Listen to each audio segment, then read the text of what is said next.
Bang! Yeah, 71307 this league, throwing rocks at the backboard.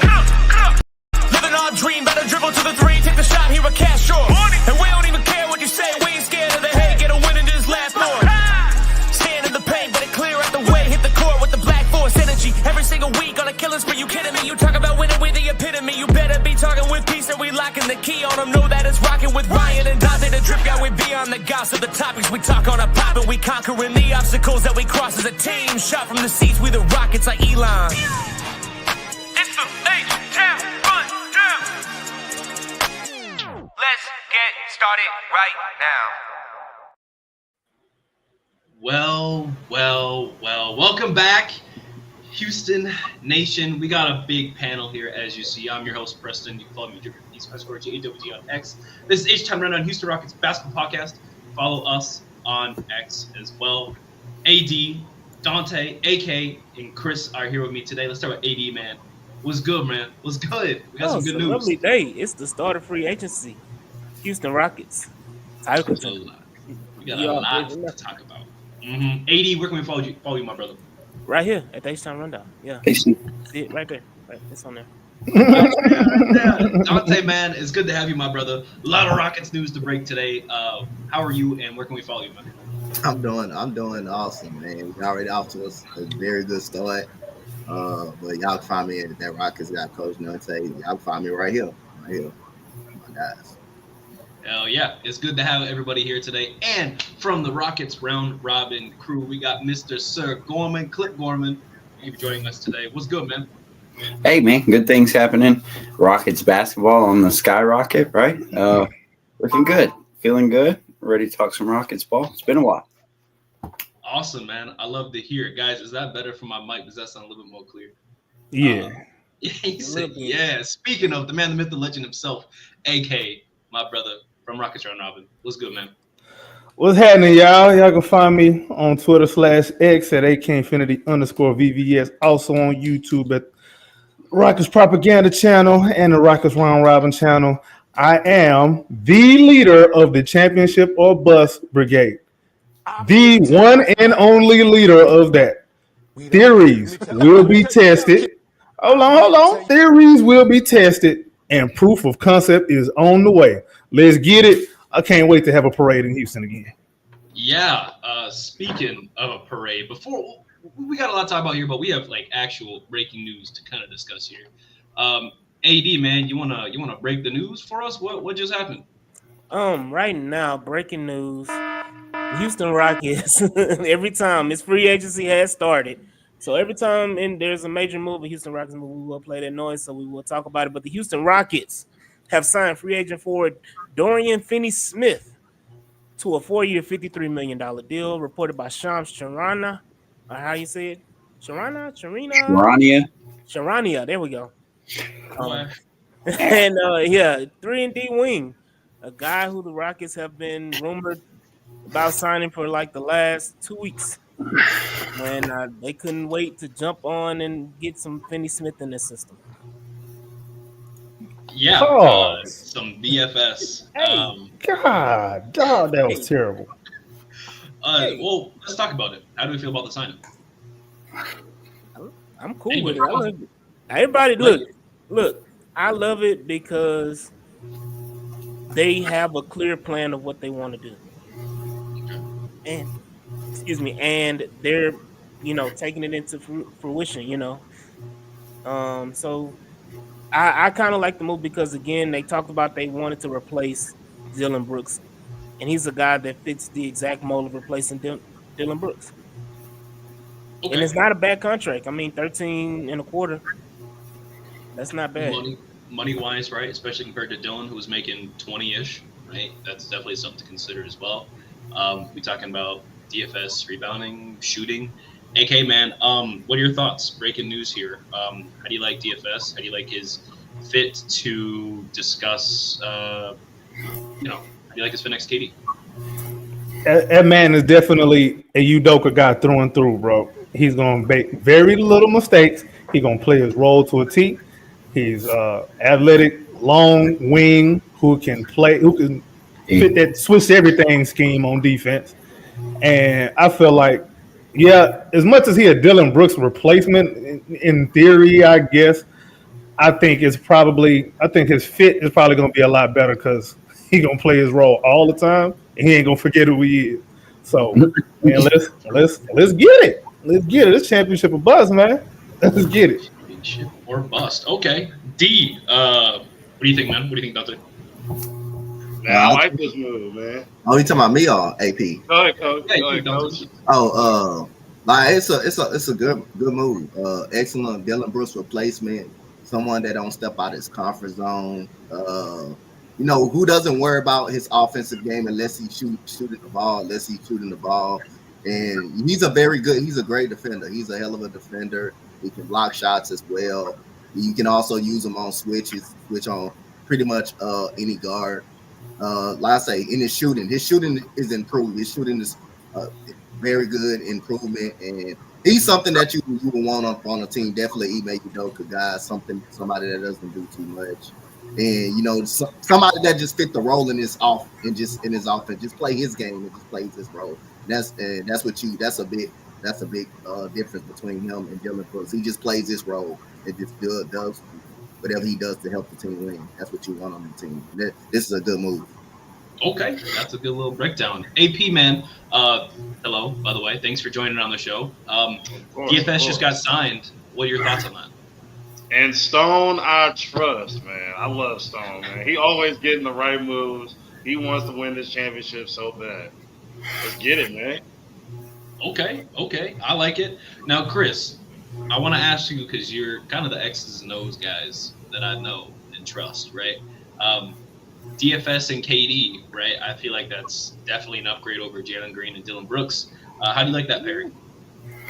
I like it very much. I really like the whole seeing a hole and filling it, right? Like the guys that I was concerned with guarding, with being able to guard them are the guys like Wembanyama, the taller, skinny, the Chets, the guys that Dylan guarded for us.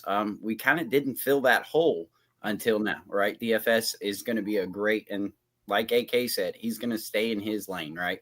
He's going to just fill in, make the shots, fill in lanes, and play great help side defense, play good on-ball defense against the bigger group. He's just almost exactly what the Rockets need if they want to go on a big championship run. As far as with KD, I'd say that he knows how to play alongside stars. He knows how to play alongside Luka and LeBron, right? And not just from LA, but from in the past before. Am I wrong? Were they together ever in Brooklyn?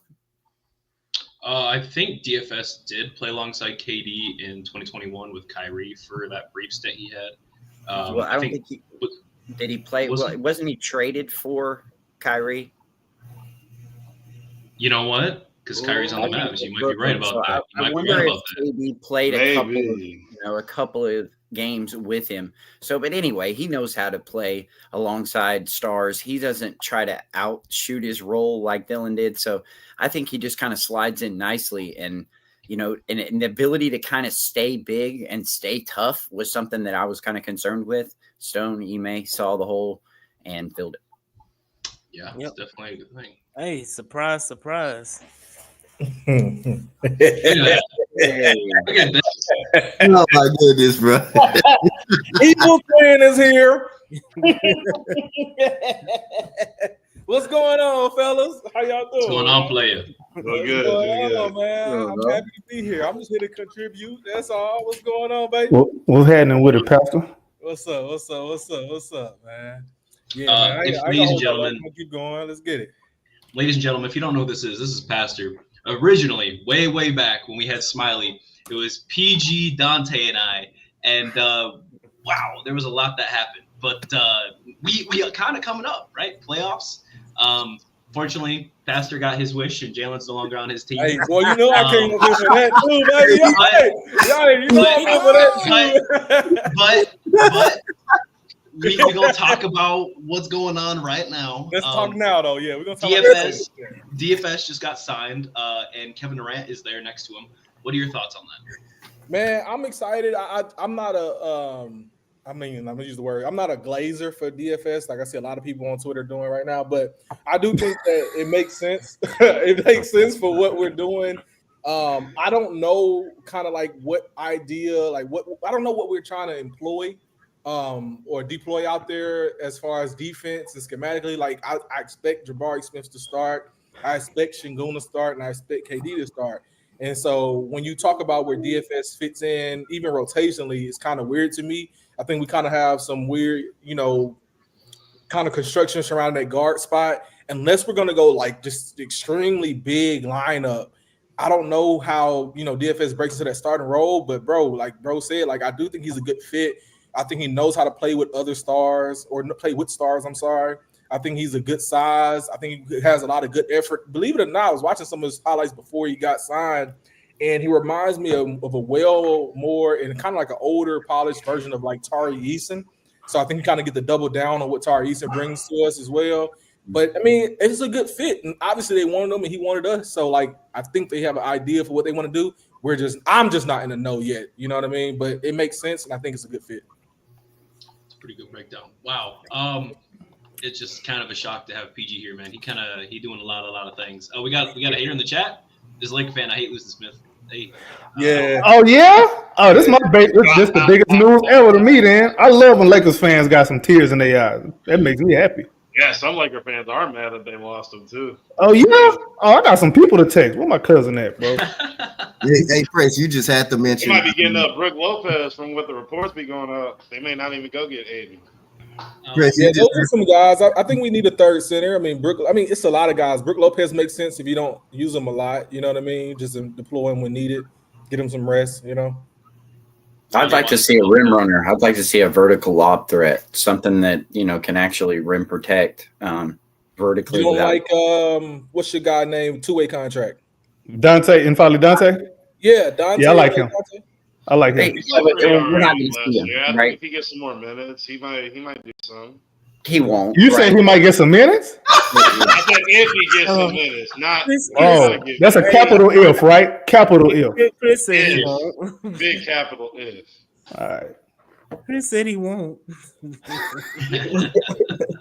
We got to be up 30. You know what? I take that back. We're going to be up 30 a lot. So if we're going to be up like that, we finna see a lot of dunk contests.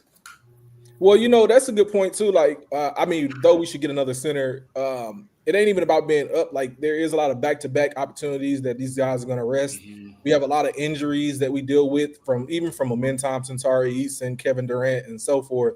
So you definitely want to keep depth. You know what I mean? So I think that is an important thing to look at. Like, even if you do have Donte, you still want something. It doesn't have to be a rim runner for me. I'm with you, Chris, but like it can be. You know what I mean? It's just like who's out there that you would even want to look at. Robert Williams. I mean, we can't really. That's trade though, ain't it?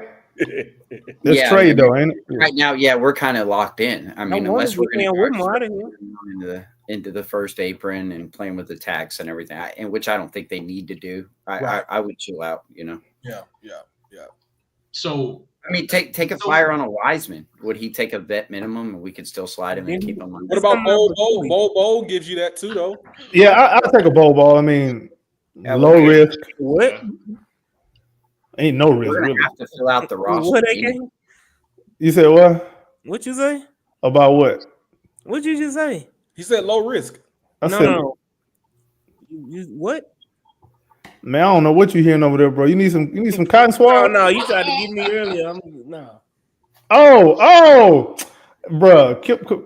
You had your chance, bro. You missed it. Your window gone. Bowl bowls that you talking about? He said, I take the bowl. I take a bowl.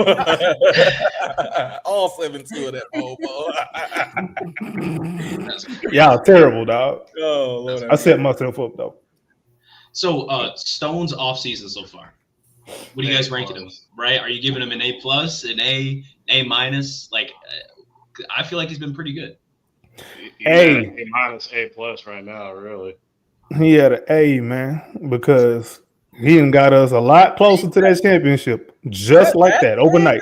You've been critiquing him on Twitter to be saying that. I don't know, bro. You can hashtag fire inmate. Yeah, like I don't know. What you talking about? Me talking about what though? Who I've been critiquing? Stone? Is that you with the championship of bus? Ain't that you? Yeah, I'm the leader of the championship of bus. Yes. I didn't. That's not criticism. I'm asking questions because people act like it's gonna be all sweet after year one if we don't win a championship in year one. Somebody gone. Why y'all? So logically speaking, let's just infer a little bit here. If someone says I'm gonna give them an A, but I'm also questioning your future moves, and I feel like to me, maybe I'm tripping. I feel like that would lead to you like you're being generous with that grade. That's all. Like you. Nah, I like what he doing. I'm just saying everything I look at, I got an engineer's mind, bro.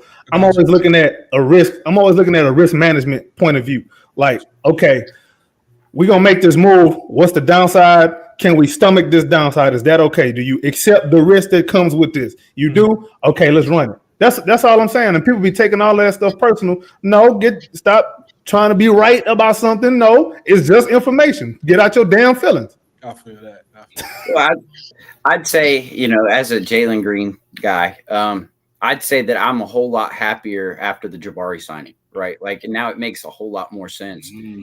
That's you think so? $9 million more that Stone really kind of saved in this deal. I know that doesn't sound, fun to hear, but if you're going to be paying Jalen Green and then he may take off in a couple of years because of his contract situation with only the two kind of betting on himself, the 2-for-1 that he has with that player option, you may lose Jalen, right? And I know that's not something that is excited to try to think about right now. But if he saved by signing Jabari to the long-term team-controlled deal, we now know that we can pay all these guys, right? So if you're going to save the money and send off Jalen Green, then I'm a lot happier knowing that you can pay Jabari and you can pay Amin next year. I mean, this starts sense, right? And Tari. And I was kind of quiet as soon as the trade happened because I was a little bit questioning – like AK was saying, what other moves are we going to see? I don't believe we have enough ball handlers for a championship run, right? OKC, Indy, they're harassing ball handlers. You need multiple ball handlers to deal with that type of harassment.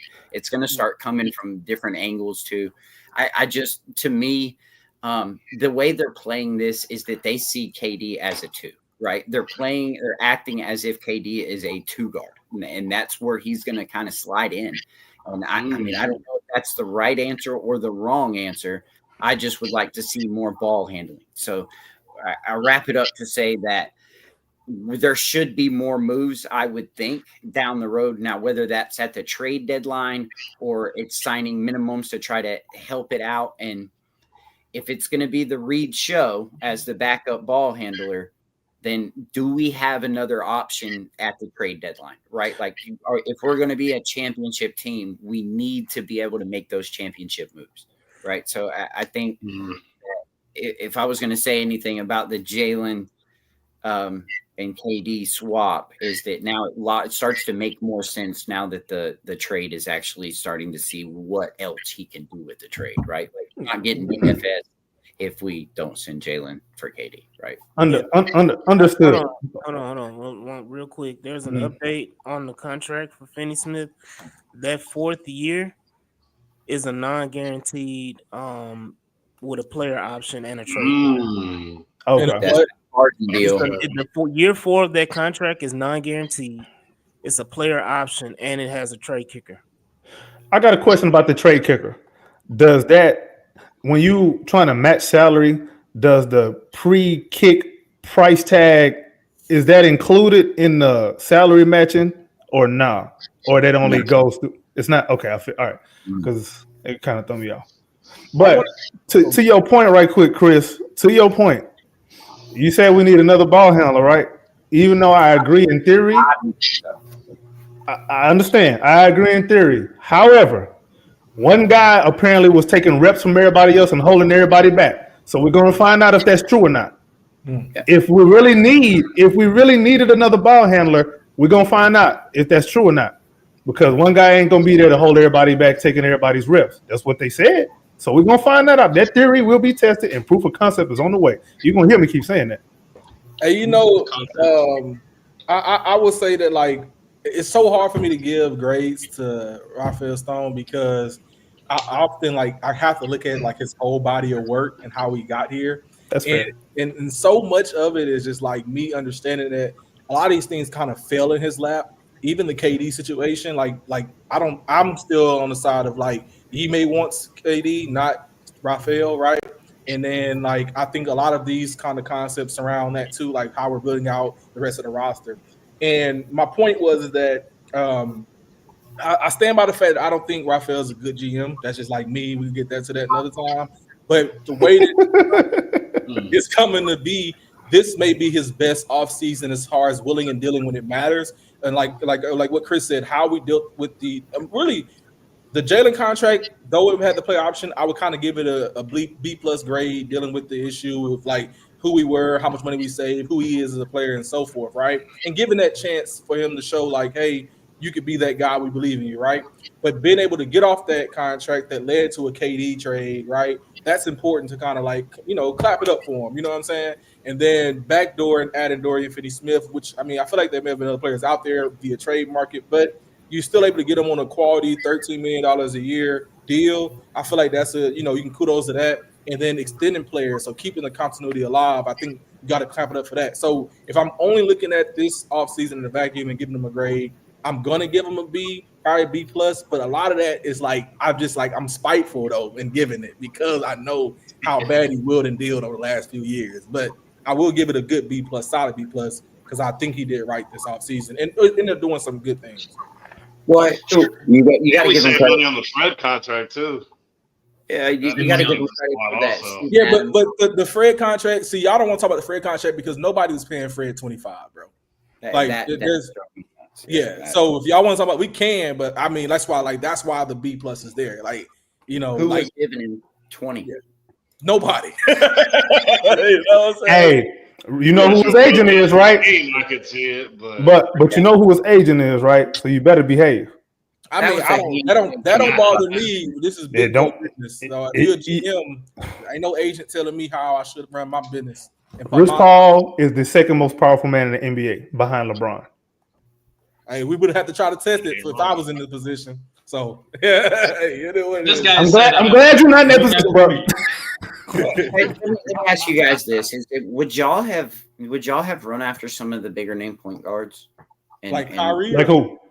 Kyrie, Harden. Kyrie I would have went after Kyrie. I said it. I told you I would have went after Kyrie. Kyrie kind of only makes sense. Depends on what the deal would have been. He's a better scorer than Fred, but not really a better defender. But Trey would have been like the perfect, I'd have gave up something to get Trey. Yeah, you know what I mean. I'm talking about the free agent guys that would have been able. I mean, KD coming in the building, you make one phone call. You're right. Yeah, Harden would have been my next pick if I had to. It would have been the easiest one to do. You know what I mean? But I'm with you. I'm not really big on bringing them in either. You know what I'm saying? But I'm just saying, if I had to do it for a more established and prolific point guard, it would have been Harden. It'd have been so much easier to get that done. I understand. I mean, the reason I say that is because it kind of seems a lot easier to put all this on Fred if I'm the opposing team. Oh, right, yeah. Right. And we live with that, right? If I'm going to lose, if I'm going to lose now, I'm going to lose to Fred VanVleet, right? That's the guarantee, right? That's what I'm doing. So I don't know that I'd be comfortable with that, right? Are we selling a man Thompson short? What do you mean? I mean, he's supposed to be way better than what we replace. Who he's technically replacing. Well, if we're going KD, then we are obviously not going to develop, right? That would have been my thought. If we would have kept Jalen and then run it back, that would have been kind of a developmental step back year to me, in my opinion. Amen Thompson's supposed to have next. Yeah, but his next is different than the next that you're thinking of. I've said it many times. I don't know if you're ever on the spaces, but Amen Thompson's next step isn't on the same path that he was on. He can't stay in a dunker spot and he can't stay in the corner of the court and still be this next step person. His whole progression is now going into ball handler scorer, and you're going to lose a lot of those things that made him great. He may not ever see a defensive player of the year if he has to focus on being a superstar, rather that's 1, 2, or 3. I'm just saying, it's just not. It's a whole new path for this man, and we're hoping that he can reach it. I'm saying that new path was supposed to be that 1A. Nah, I don't think so. I mean, some people may say that, but I don't think so. A lot I of know that people say were saying that's why I A lot keep of people saying were theories is saying finna get tested. That's why I keep saying that. I heard a lot of noise. Everything everyone ever said is finna get tested. Well, what are they saying? Like someone like, let's be realistic, like and just tell me, like, let's not be hyperbolic about it, right? Someone saying that they think that he could be a 20-point per game scorer. Was that what you're saying? Like, because that's still not a 1-8. You know what I mean? He's supposed to be the best player. Okay, this is what I'm hearing, and this is I don't remember who it is that said it, but I've seen this on my timeline.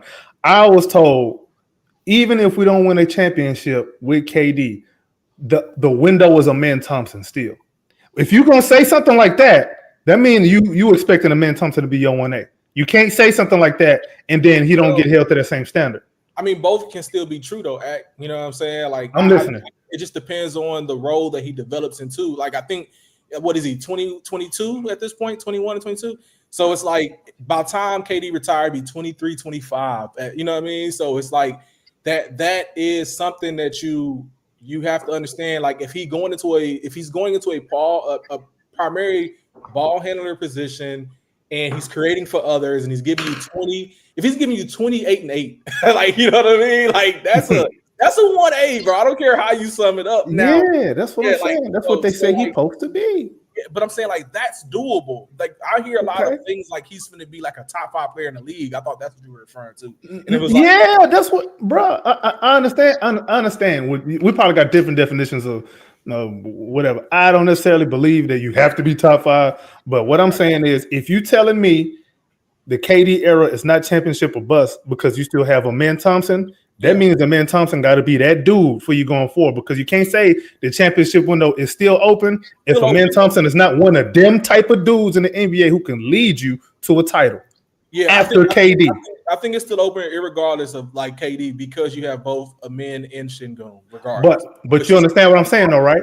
I do, but I don't agree with you. I understand what you're saying, but I like that. Like, they're so young. That championship window is open probably 3 times over, because you're going to get away from KD in 2 years. You're going to bring in more vets after Fred, and then you're going to go through it again. So as long as they're paying Amen and Şengün, and they're both giving you 20 points per game, you have it's the Jason Tatum, Jaylen Brown effect. Like, they went through it in Boston with Kyrie and Isaiah Thomas and such, right? It's the same formula. So, like, that window is going to be open. Really, as long as you got Ime, you know what I mean? So, like, yeah, it's really there. So it's all about that roster construction. As long as we got these young players and they're developing, that window is going to be there, bro. Okay, I got you. You say them young players. Let me ask you this, and the rest of y'all know where I'm finna go. After year 1, if we don't win a title, which one of them young pieces are still around? And which one of them is gone? All of them still going to be around, right? I'm talking right now. We got Cam, Reed, Amen, Şengün, Jabari, and I'm forgetting somebody. Who's number 6? And Tari. And Tari. Out of them 6 guys, if we go into 26, and if we in June in 26 and we don't finish June with a championship, do you expect all 6 of them guys to still be here? It hyper depends on their performance, bro. It hyper depends on their performance, bro. See, this is where we start to get into the nitty gritty, because it can depend on their performance all they want, but then you got to think about it. We just re-up Bari. We don't know how much Tari gonna get, and then Amen Thompson is going to be due for max. If he really that dude like that, he's going to be due for a real max. So it's like, what if we lose in like Game 7 of the Western Conference Finals? You say what? Chris? What if we lose in the Western Conference Finals? Like, let's say we make it all the way to the end and we just lose to, a great Luka performance or something like that, right? Like something all time, right? So that would be, if you're able to just run it back with the same group. But do you think Ime is going to be satisfied with that? Think about it. We got them 6 young dudes, right? And then we got them 2 Phoenix draft picks. Are we finna run it back with all of that still in the chamber and just be like, you know what? Let's just run it back. KD, you a year older. We just gonna run that back. You think that's really gonna happen? Well, but you're just expecting the money to be okay, right? Like Ime can't go be asking for exactly. That's the point. Something got to give. Yeah, so but you can't give a bunch of young guys and just start adding a giant contract on the board. Does that make sense? So, Like everything we have right now is all young, not In paid development, players, yeah. except for Alperen Şengün and what's gonna be Amin Thompson. Those contracts are already becoming team friendly with the Bari, the Şengüns, and the sets like that. Like you're gonna, if you can just fit pieces around that, like they're trying to do with the Dorian Finney-Smiths and the whoever else they add to this, then you can just do it again, right? Like there's no reason why you would need to change the main flip and pieces reset rather completely. than just change up a couple of little ancillaries, right? You think Ime Udoka just gonna be all right with that? I do think so, but I want you. I want to be clear. I want to be clear though, like the gray areas are Reed Shepherd and Cam Whitmore, right? I think you kind of know what you get out of Jabari, Tari, Şengün, and what to expect from a man. So if you're gonna say like the things that will likely shift is like the expectations on Reed. If Reed gets better, then we'll start talking about maybe Tari is disposable or Jabari is disposable. You know what I mean? But then you think like Cam Whitmore might not even make it through this year. But like if these guys are finding success, like Tari, Jabari, and Amin are all fundamental players on any team that are winning teams. Like they fit more archetypes of winning teams. So if you're building and rebuilding a new winning team and you're trying to put pieces together, these are 3 of those 4 guys that fit that notion over and over and over. No matter if you got a KD or a Harden or a fucking Quentin Grimes, you're gonna want these guys on your team. You know what I mean? Now, Şengün, we can talk about that, but that's just depending on if we want to trade up and get something better than Şengün. But yeah, like all 6 is unlikely. We may draft a better player, but That's my 4 point. of those 6. Yeah, but that's been my point the whole time. Everybody not gonna stick around for the whole ride. That's been my point the whole time. Like people act like I'm saying, I don't know what people think I'm saying. I've been saying that same thing. I said I'm not saying that they all going at once, and maybe that's what people are hearing. That's not what I'm saying. I'm saying something got to give and someone got to go. If we win a title next year, first of all, if we win a title next year, it's because one of them young dudes, at least one of them young dudes, took a major step, first of all. Mm-hmm. And even in that case, even if we win, one of them still might be gone. I'm pissed right now. Breaking news, Denver Nuggets traded Michael Porter Jr. and an unprotected 2032 first to Brooklyn for Cam Johnson. That's a horrible trade. That's a good move for them. That's a horrible trade, bro. For who?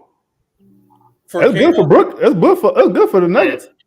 For the Nuggets, the first in Michael Porter.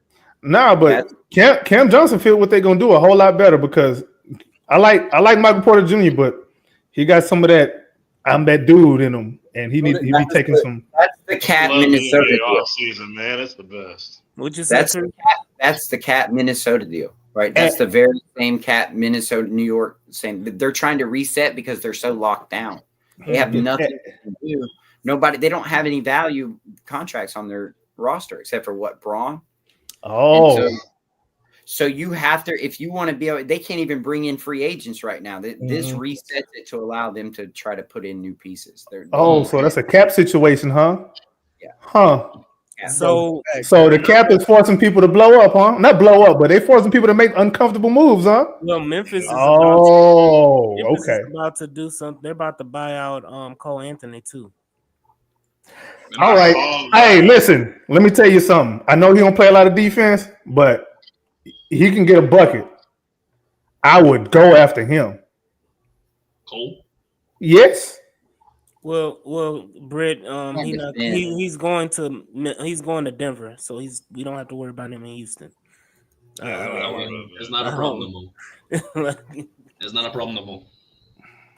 Wow. Yeah, I think Graffa made a good point, and what I'm trying to tell you, if they can put it on the screen, is that like we know that there are sacrifices when building a championship team. I don't think nobody in our fan base is expecting to keep everybody, but if it works, it works. That's what they're saying, though. They're telling me that everybody's still gonna be around even if they don't win. I say this respectfully, and I follow you. I don't believe you, Ak. I don't believe you. Okay, hold on. Let me find something. You ain't got. That's okay. I'm a proof of concept kind of guy. I told you I got an engineer mind. I don't just run my mouth and talk shit. Hold on. I mean, you do though, but nah.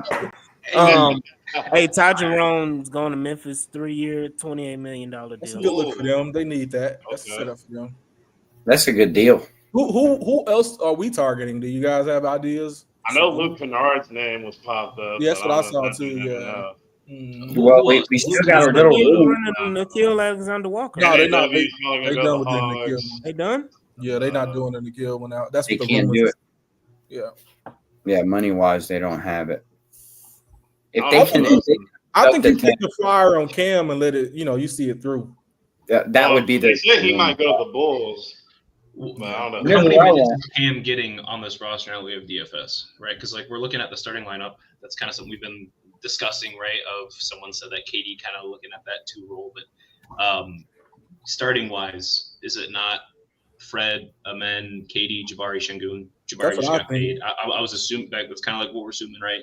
But then going to the bench, you still got Reed. Amen probably playing the most minutes on this roster, unless Fred is still twerking for Ime in some way, shape, or form at this point.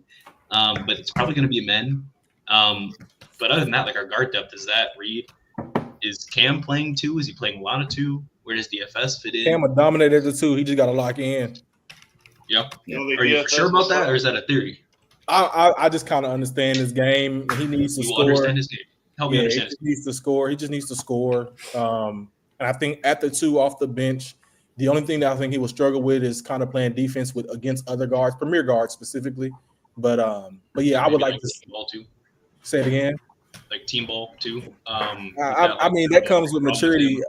I think a lot of the let me just preface this because I'm hearing you rebuttal. Like a lot of the issues with Cam are the fact that he is the youngest player on his team. Always keep that in mind when we discuss Cam Whitmore. He is the most immature and the youngest, and I think that there is a level of ego around him. But this thing about that he can't do something is like you haven't even gotten to developing him properly, and we had. You know just what I ask mean? the question. Just Yeah. put No, that. Say it again. It's you. I'm just saying that it is a lot of like Cam can play the 2. He needs to work regardless, and a lot of players do, but Cam needs to work. Pass that collection plate, Pastor. Say it one more Dennis time. Schroeder did Pass the that Kings. collection plate. Because you preaching. Collection plate, get out of Yep. here. Dog. Preaching. Real quick, check the private chat. I got it. AP, you said something about Shooter. Yeah, Schroeder's going to the Kings. Wow. Okay. They're in Westbrook too. Yeah, they were. I was about to say they were looking at Westbrook also. Interesting. If I had to give us one, I want Trey Mann. That's a good Yes. look too. That's Yes. I good. want to see what Trey Yeah. Mann is. Yeah. How much But- you think he gets though? You don't think the market may be high for him? I thought he would be out of range. He only played 13 games last year with a bad back. I don't think so. And they're all, Not He's a Terrence, man. restricted Trey free Man, agent. right? For Charlotte, correct? He's Trey Man, yeah, from Charlotte. That wasn't his option that Backup he point got guard. declined like $7 million. Yep. So I would $7 think he million. would at least go for that. What's our ML? What's the base MLE, right? Because we use some of it for 14.1 it's 14.1, so we got less extra than mil. Yeah. Interesting. There is still the possibility of Jock, right, getting booted. Oh yeah, because he has till July 6th. We pay Trey Man 8, with that, and that's the contract right there. If his option was 7, we pay him 8, 9.25 or whatever we have left over. That is. Man, possible. I wouldn't give him more than $4 million. I'd tell him this. I'm not saying I would. I'd call Trey Man and be like, "Hey man, we got you a perfect microwave scoring role off the bench. You want to boost your value? I'll give you 12 minutes a game. That the most I can give him is 12 minutes, and he's not going to get the ball. He's going to come in and just score and boost his value, and hopefully we can turn him into a 6-man. And then the issue with that is if we sign another player, what does that mean for Cam Whitmore, right? Because like my whole issue with this is I want Cam Whitmore to play. I want him to play. You? I know what I want him to play, and I want him to exceed. I want him to do well, and with like PG saying, like I agree. I think he can be good. He's only 20 years old, turning 21. He's got a lot of talent. I want him to use that and make our team better. But if we sign in another guard, then where is Cam playing? Cam last year. Cam only played 51 games and played 16 minutes in those games. He averaged less than 9 points, which was less than what he averaged his rookie year. He averaged 12 his rookie year. This year he averaged about under 10. So what does that mean for Cam if we sign in another player on top of DFS already? Well, how many players do we have on our roster? Would be a good question for that. So what if are you just going to say you're going to go in with 13? I mean, my issue sign that two-way on the 15, and you're going to want to add another player, right? Regardless of what it is, you're still going to have to fill out your roster. Oh, we got to have 15, but Ime only goes like 9 people deep, 10 people deep, maybe. It depends on performance. Yeah, sure. Sure, it is definitely performance, right? But I don't want Cam Whitmore to be a break glass guy. I don't want him to play when we blow. No, other way around. He will lose minutes if he's not performing. Goes for Reed Shepard too. Yeah. So I think those are the only 2 guys on the roster who maybe Jabari, but he got paid. But those are the 2 guys on the roster. I feel like if they aren't showing up next season, you're going to slowly see their chain being pulled back. So I think it's good to bring in quality depth, but I think these are also why they're bringing in conversations around like Holiday back, right? Because Holiday can take a bench role but still come up off and give you something. But I agree. We need something else, and I think man is a good look. There are plenty of others though, right? But I just think you want to get Cam out there. I'm just not banking on Cam being out there, and like you hope that he can contribute from the guard spot. It's just not promised. Mm-hmm. Yeah, I would rather bet on hope and progression, honestly, at this point. I'm still intrigued by Cole Anthony. Yeah. I'm like he's a loser, bro. I don't know why y'all want him. If he's losing games in 12 minutes, then he don't need to be in the league. But he wants more money than I think we can offer him. And he's worth more money though as an offensive scorer. But who gonna sign him? I mean, okay, does he want to win? That's what I'm saying. If you take a one-off year and you perform in that 1 year, you'll get what you want on the back end. You like to play in hypotheticals for that, right? I hear you, but everything hypothetical until it play out. True, some degree, but like KD's a walking bucket. I don't have to put no hypotheticals on that. But being healthy is hypothetical. He was healthy most of the time until he wasn't. That's cool. But one thing that ain't a hypothetical is he gets a year older every year. Sure. But my point being is that I don't. Some guys I don't even think fit this identity, and Cole is one of those guys. So, and then like Trey is young enough to where you can kind of get your hands on him. But I mean, like I'm not put. I'm with Preston about it. I'm not pushed to get something. Like I want a guard, as like a safety net. But shit, maybe take and play guard. LOL. Maybe. As much as we saying all this, that's why I'm saying a lot of this is riding on the Man Thompson's progression. If he progress, they say, if he progress the way that a lot of us expect, I expect progression.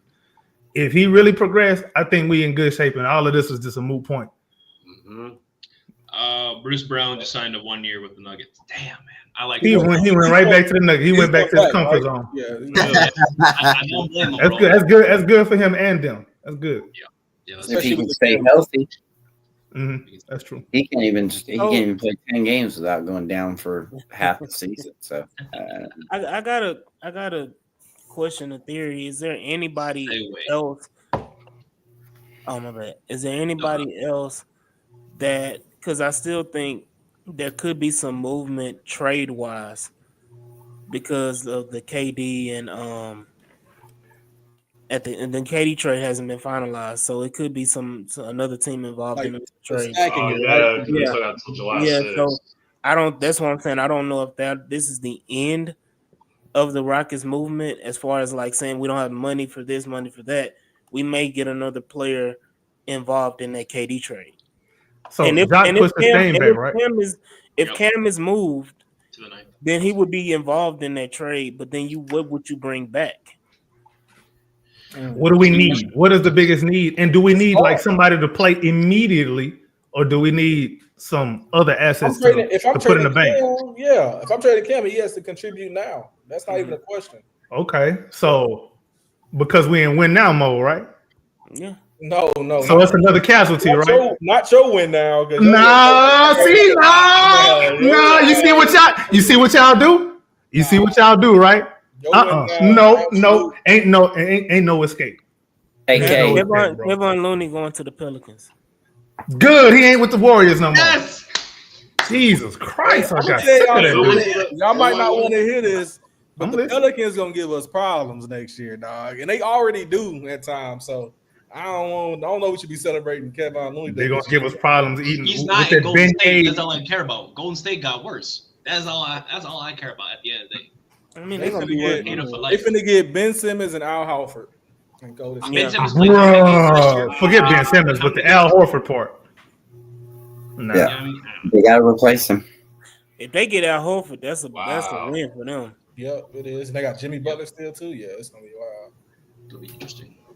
AK, if I We was got going to KD. jump on your championship or bust deal, I would argue, and I would allowed to because I've been arguing this since the day we drafted, is that I would trade Reed Shepherd for an upgrade Yep, at a back guard spot. yep. And that's just me. He makes $12 million. He's good, highly paid, right? So you could add that. You could get a good lead guard with the Reed Shepherd deal, especially while his value is high. If he continues to play like he's playing now, that value is going to continue to plummet.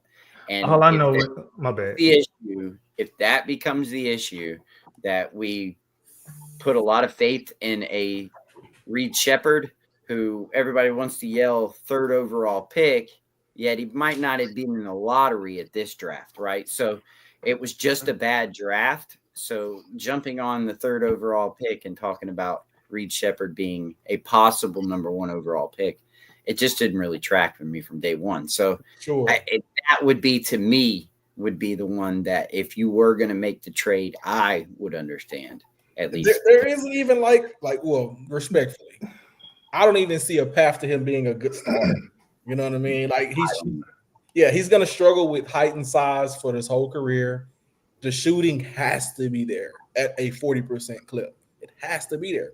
And so besides his defensive effort, I think there are some moments you see that, and I say effort, not actual execution, defensive effort. And then those passes he make, I think he got good court vision.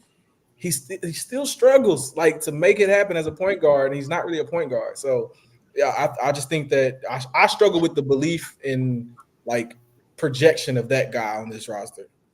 Well, like if I could see him be as tough as like a TJ McConnell, right? Like he just doesn't seem like he's got that grit, and it will get down. And when the playoffs come, he just knocks off every. And right now, TJ is his best case scenario. Right, and I just don't see the grit for that. Like I know that me and Will had it about that, and he was saying TJ McConnell right now. I don't think he's strong enough, tough enough, and willing enough to be TJ McConnell. Hey, Chris, I won't take you back to Summer League. I don't mean to cut you off, Ak, if that was you. My bad. No, I'm good. There was a point in Summer League against the Timberwolves. I always bring this up. People hear me say this all the time. And I believe Deshaun Nix and a couple other up-and-coming Wolves players, they were hounding him at the point of attack. And there was a point in time where he finally got a shot off. It went in. It was a very acrobatic off the glass layup. He's kind of falling out of bounds, right? And you saw him fuck. You know what I mean? And I was like, if that guy exists and that extrapolates, then we may have a little bit of something. But even if that grit and that I guess hard ass is there, it's still limitations. So he's gonna have to bring it every single night. And that may be year 5 when he finally figures out how to be a grown man on the court. You know what I mean? So I'm with you thoroughly. I think he can be good. As far as an NBA player, I don't think he can be I'm not guaranteeing it. Let me just say it that way. So regardless, that's another casualty, another potential casualty. Well, I just don't like the other option. I just like if we're talking about a point guard, Amen Thompson, or a point guard, Reed Shepherd. It's really all of a sudden we have guard issues. It doesn't track with me. The advantages that you get from being able to put Amen at the point are insane, right? Even with shooting limitations, I agree. Mm-hmm. Yes, and that's a huge deal. I know that we discussed this earlier. I was saying that some of our best offense this year could be an Amen, DFS, KD, Bari, Tari. Just play finishers, right? And spread them out and put them with Amen. That sounds like a more tracking offense than a pick and roll with Reed Shepherd and Alperen Sengun. And what does pick and roll do for you in the playoffs if you don't have an AD? Exactly. And it's the ability for him to get shot. So And we're the limitation of a small point guard that we obviously see what struggles that puts on Fred and what that limitation puts on our teams. I mean, we don't see lobs, we don't see those kind of things, and that's a direct result of Fred VanVleet. We don't see him getting to the rim. That's a direct result of Fred VanVleet being small, right? So my question is this: who's holding all of these guys back? No, I didn't say anybody's really holding them back. No, I'm not. That you see where we're going? No, believe it or not, it's every player individually. Like it ain't nobody holding them back. That's like, not the narratives that was being put out. I don't want to talk narratives. I just want to talk ball. Like Jabari has to be a quality 3-point shooter when he gets these open threes, right? Şengün has to finish at the rim and get his floater and take the open threes that they dare him to take and hit them. You know what I'm saying? Tari has to not be a goofball, and I never want to see a mid-range shot from Tari. Reed Shepherd has to be a quality NBA player. Like, you know what I'm saying? Like, these are things that are here. Cam Whitmore has to be there, present in the moment, and give you that. So it's like, I don't think that's like, and I hear a lot of it being like coach is the problem, is really what I feel like he was about to say. But like, that's not, to me, that's not really it. Like, it's some of it, sure, but like, that's not really it. These guys don't contribute at a high enough clip yet, but they're young. That's what my point is. Let them play out of their bad habits. That's been my point. You're just more on continuity and patience. And I get it. Like, right? Like, bro, we on the same page. Well, as long as they're picking a direction is, I think, what the most important thing, and that there's still optionality and flexibility for the long-term goal. Like, I get it. I get what you're saying. But like, look at what Denver and these types of teams and Minnesota did last year. And I know they still ended up back in the conference finals, but in Dallas, there's a lot of teams making a lot of moves based on the cap. And we're not even anywhere near those type of problems, right? Like, so long-term flexibility, the long-term future is still there. We still get to see if these guys are going to be winning players in a winning situation. Right. Like, I think throwing Reed Shepherd in on a winning team and knowing whether he can actually play on a winning situation is a whole lot more valuable than letting these guys go out there and make a ton of mistakes and then just go, oh, well, we think he can still project out to be a decent NBA player and then pay him as such. So I would argue that right now that they get KD, you get an opportunity, falls in your lap for little to nothing. You have to try to go for it. So you get the opportunity to get DFS, go for it. That doesn't mean that we can't shop DFS for a couple of second and add a couple second round picks and send them back to New York, or send them to Brooklyn, right? So I still think there's optionality and viability. I get where you're coming from, AK, but I think that there's still a lot more flexibility that people just don't pay attention to. Hey, before you go, let me add the money thing that I think you don't really you struggle with keeping in mind is that the Fred contract and the KD contracts, they dissipate over time. So as these guys come into more money, like the Reed Shepherds, Cam Whitmore, Tari Eason, which those guys are going to get paid. Well, one of those guys is going to get paid up front this year. But like Fred and them are supposed to weed out and leave, right? Like Dorian is at some point is going to be tradable. KD is at some point is going to retire. So that money goes off the books. We're going to have money to continue to expand and move around. Like that's not like we're not locked in as much as you think we are, bro. Right, and that's why did KD come here? The cap moves up every year as well, so you have that part. So like, just like him telling he came here to retire. Like you look at Jabari's contract, that $24 million. By the time you get to year 5, it's gonna be one of the cheapest, most valuable tradable contracts. If you want, it's going to be a couple $1 million over the league vet minimum. Yeah. Over the MLE. The MLE is going to be like $20 million at that time. So Barry's contract this year will be 2 years. I hear all of that. But what y'all is forgetting is KD didn't come here to find a new barber. A barber. He didn't come here for that. He came here to increase his rank on the GOAT list. But when he was asked very first about this, he said it, hey, there's still a lot that still has to be figured out whether or not we're going to be a championship. I mean, that was one of the first things out of his mouth that he was coming to Houston. I'm going to say this, AK. KD, if you know KD personality, he don't give a damn. He really don't give a damn about. He's at his own pace. Like, Yeah, for like- sure. Yeah, no question. He don't really He cares, care bro. about He what said he on other Twitter. people Come think, on now. or what other people rank him. Like that doesn't matter to him. He's literally about ball. Like he knows he's one of the greatest of all time already. Period. So doesn't he want to leave a greater legacy? Bruh, why did he go to He Brooklyn? don't care about No, no legacy, Yeah. hold man. on. You don't Why? think he cares at all? No, he definitely cares, but I'm saying like I don't it's think not he to the cares. same that magnitude He is with cares like about it money. himself, Yeah, but not what other. Because what you're saying in the sense of what others are saying. That's not No, that's not. No, When the you're hell talking I'm about not. a legacy. You're talking about a legacy Yeah. on You- other you- opinion. Do you think he cool with retiring with just 2 rings with Golden State? You don't think he want to get a ring without Steph Curry and being attached to that, bro? You don't think he want a ring? But hold on, I think he does want a ring. That's not nobody's arguing that. He does want a ring. He's made that point.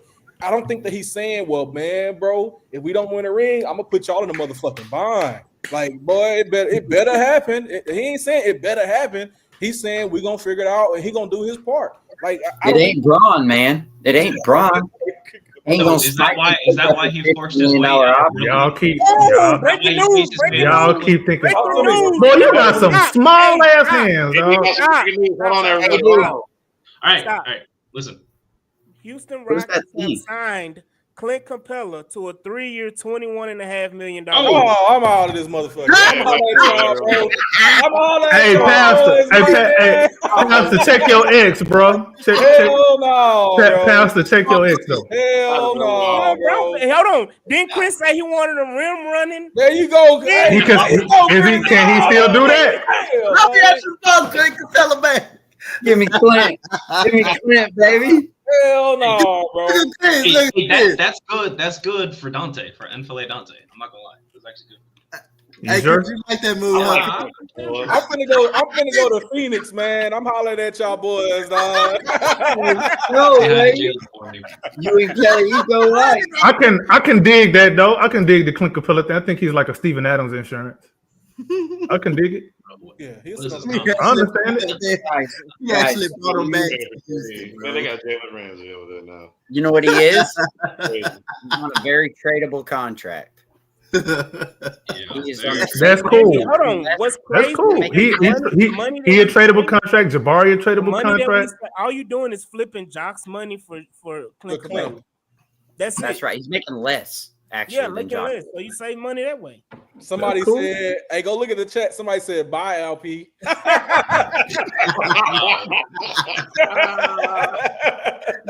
Whoever said that better sleep with a helmet. Boy, they finna come after you. Let me ask you Man. something. So Jock is definitely gone, right? So Jock Yeah, is yeah. out of here. Jock So- is going to be part of the trade of Okay. Kevin Durant. Okay. So is it just Jock being gone or somebody else going with him? Where's my window? Cam's gone too. I'm It's guaranteed. probably going to be LP for Giannis. Let me tell you something, bro. I wouldn't be mad at that one bit because we even closer to a That title. would be crazy of an offseason. I understand because low key LP contract is tradable too. People don't realize that. And pull the Famous Giannis Jalen. trade. Hey, we pull a Giannis trade. Let me tell you something, dog. I'm gonna be a very, very insufferable human being all over the place. You think my wife ain't gonna be the only person yelling at me all over the place? AK, Dog. you already there, so I can't even. It ain't- Let me tell you something, dog. This is very mild. I'm holding back a whole lot because we on the interwebs. I'm holding back a lot. I am a very insufferable human being. You think Stephen A. Smith bad? All right. Oh, they actually brought back. That's at 14 roster spots. 14 roster I would spots. love Lonzo Ball, man. I will So, say. so Lonzo got where did he go to? He got traded to. He got traded to Cleveland. Cleveland, right? So that was the guy that was number one on my. Y'all know that though, right? He was number one on my list. Sure. So let me say this. It's really crazy now. The Rockets are going to be one of the deepest teams in the NBA. We already were though, AD. I know, but I'm saying like we like 1-2, like right there, and then Karis LeVert. Oh, he went to Pistons. Okay. Interesting. I mean, Well, yeah, that's I mean, Malik that was- Beasley situation though, so that's Yeah. probably why. So it looks like we do have a clear idea of how Ime want to play. He wants long, rangy players on the court as much as he can get them on the court. That's what it looked like to me, bro. And I'm down with it because, I mean, imagine how disruptive defensively we can be with Ime's scheme with those kind of players, bro. Oh, you ain't gotta imagine. Yeah.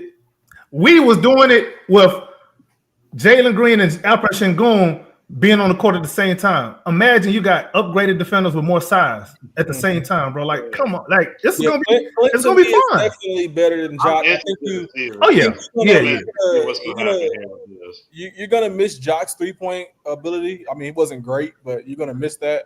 But if they're just trying to be able to pack the paint in certain scenarios, like taking on Wemby, taking on Giannis and such like that, you kind of want to keep that big in there. So I can see that being the case. But I mean, I think we still need a guard, a combo, dude. I don't know who. I'm telling you right now, it's coming in the KD trade.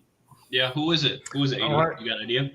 So let's go ahead and talk about it. Like we keep, playing around the bush. The bushes make noise. Let's go ahead and talk about it. Welcome home, Chris Capella. Welcome home. Hold on. All right. So if you expect Jock to get added to the KD trade, who else is going to be part of the deal? Because it can't just be Jock. Ain't nobody checking for Jock like that. I mean, it would be Jock.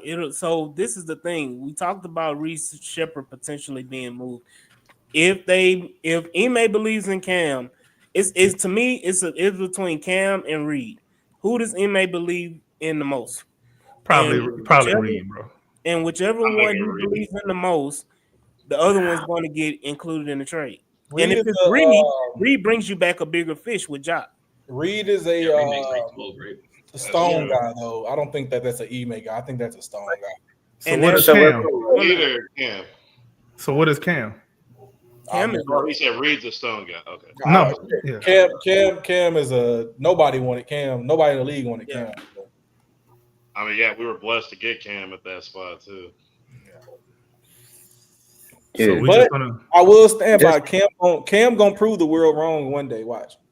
Who he proving wrong? Who is the world? You. Me. You and Preston. I like Cam. What y'all talking about? I heard your voice. I heard your tone. Yeah, I heard your tone. What are we talking about here? I was hyped for Cam. Hold on. It's on the Rocket stage too. You're right. I'm trying to find out who we talking to like that. I'm not sure who we're talking to. The curly throw Idaho. Tyler Hero was in. He called you an Idaho. No. I see what you did there, Pastor. You call him an Idaho. I see what you did there, bro. I don't see who we're talking about. Are we? Hey, dog. AD. I see what you're saying about Reed possibly being gone because he made 10.6, right? Pair him up with Jacques.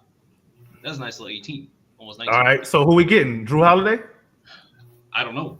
I'm not saying I ain't got an idea. If you tell me we're getting back like a Derek White, have at it. I do like Derek White. You ain't doing that. So you don't think the Celtics will open their ears up? Nah, the Celtics. You want to add draft picks and everything. Yeah, hold on. Let me ask y'all this. I'm gonna throw something out there. Reed, Cam, and one of them Phoenix picks. You don't think they bite on that? You're gonna need more than one. You want to give up both Phoenix and another swap. They said they wanted a Mikal Bridges deal with them, right? They can say what they want. They can say that all they want. That don't mean that's what they're gonna get.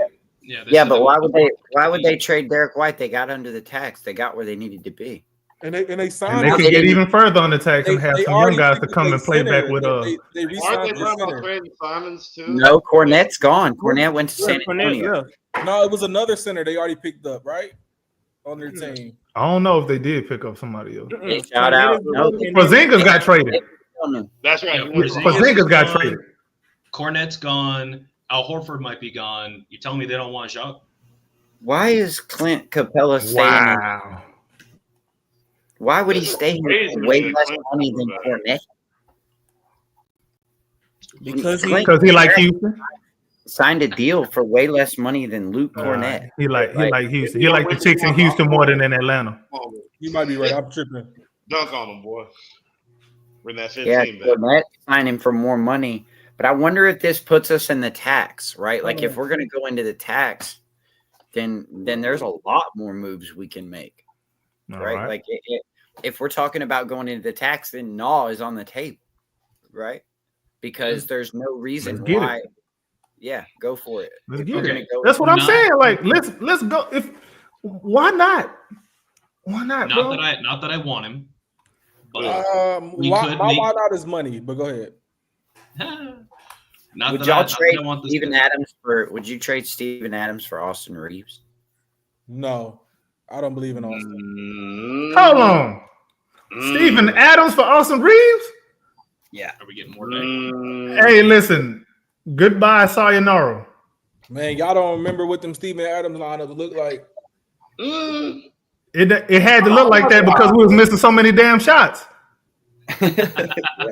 Why wouldn't it look like that? You think he was rebounding makes? Man, Steven Adams been a rebound menace even with make shots, bro. That ain't even a question. His whole career, that's what he made that identity out. Right, and it looked so much better here because we was really good at missing shots. That's a functionality of this team that I don't think you just give away. I mean, you see what I'm saying? That's part of the offense. That's the Ime Udoka offense.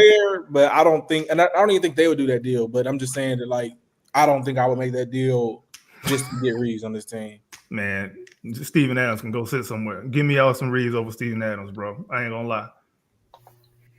I mean, as a player, Adams might be their emergency center if Clint's hurt or something like that, or she ain't good.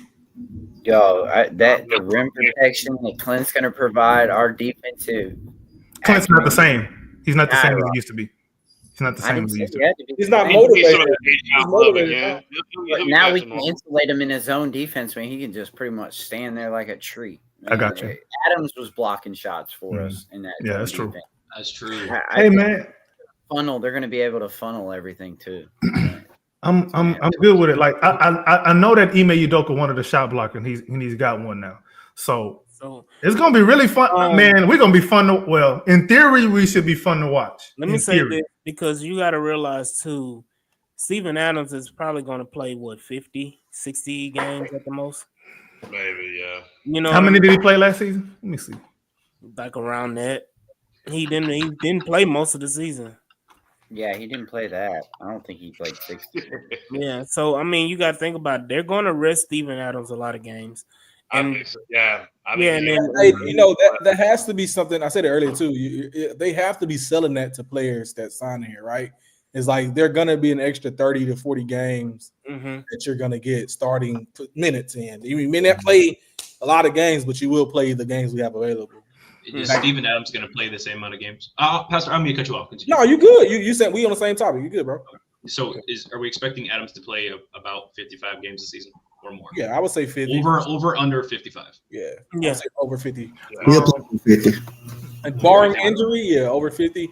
And I mean, and that's why you have to have three centers on this. And they're gonna probably even keep Donte on that two-way. So yeah, you gotta have three centers. And that just accounts for injury too. I don't luckily, Jabari can still play it. Finney can play a little bit of center. So yeah.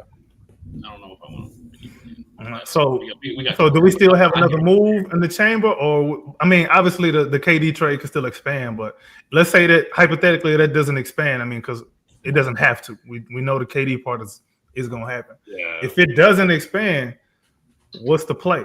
What play we finna run? Like we're just gonna go with that backcourt the way that it is? Do we believe in Reed Shepard and Amen Thompson the way that you gotta believe in your 3 pick if you drafted them? Yeah, I agree. That's where I'm at. The moves that they're making moves with confidence. Well, confidence in a couple players and let's say direction.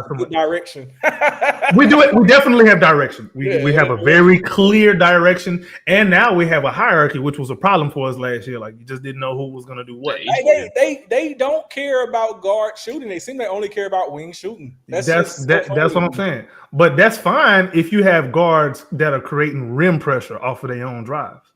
That's fine. You can get away with that. Only got one half guard, point forward.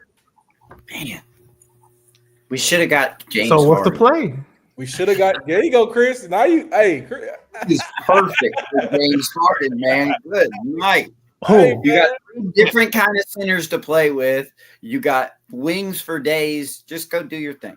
I think this is a perfect Harden roster. Man. Perfect. Bro, you see what he did with Zubac? Nate didn't want that. Like, imagine what he could do with Alperen Sengun, bro. You see what he did with Ime Zubac? didn't want that. That's not true. Ime was the one He that said didn't it. want Harden. That's Yeah, why he got said it played. himself. That's not Yeah. what y'all always remix what was said. Yo, So what was said? Fans of Y'all. Rockets, he said, do Fans. not come here now because we're not in a position to win. Go win a chip. That's what he told him. He said, I And didn't he want did. Okay.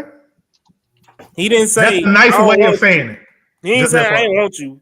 He's not going to come out and say that in the media. Ime Udoka, he don't move like that. the statement that we heard wasn't to the media. It was the backdoor. This is what was said. Like, you know what I mean? Like, I could have sworn I heard Ime Udoka say that out of his own mouth. Me personally, I wanted James Harden here so that when we win the championship, all the James Harden haters, I just want to see how they flip the narrative about how they always wanted James Harden here and they love James. So we do that in this fan base, right? We move that goalpost which way it can go, right? We do that, right? Yeah, you do it every day. I think you do it. Man, get your. That's why your hands 5 inches apart. You don't know that I see you on Twitter. Like, you know, I see you, bro. You do Pull up my flip flop. Hold on, go pull up my flip flop. I'm waiting. I don't do that. So this is I the don't. thing. I'm not results based. I'm process based. This is the still thing about the bringing trade. Holiday back. You still bringing Jeff back. Jeff can't play the 2 though, but you still bringing Jeff back, and you bringing Tate back, right? And Tate can give you some guard minutes. But you're it's not forgetting Nate Williams. Oh man, He's gonna be a part of the trade. damn it, Chris. Lee, you had to remind me. I had to, bro. My bad. Yeah, but you know, I just think. I mean, Holiday gives you some of that. I just would like to get better at some guard. Just one. I just need one combo guard. Like at this point, I would even take a Clarkson, fam. Like KPJ.